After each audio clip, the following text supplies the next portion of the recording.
it only takes weeks for a new variety of English to start to grow. Because as soon as you arrive, you want to talk about what you see. And what did the mariners see and the settlers see when they arrived in America? They saw new plants, new animals. They saw Indians with behavior that they'd never seen before, with new clothes, new costumes, new shoes. And so words started to come in like moccasin and wigwam and squaw and skunk. And they would write these words in their letters back home. So suddenly in British English, these letters were coming through with American English in, just a few days after these guys had arrived in America. So that's how long it takes for a new variety of English to grow.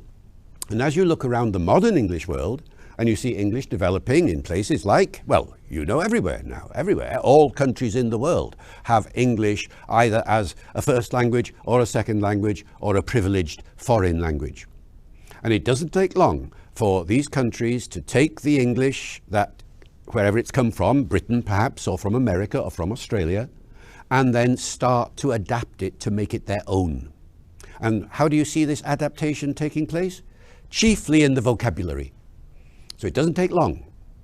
If you take a dictionary like the Dictionary of South African English, for instance, there are 10,000 words in that dictionary that are only used in South Africa, you see, or perhaps just around South Africa, like Zimbabwe and so on. So if you read South African English, every now and then you come across a word and you've no idea what it means because you don't know the cultural background.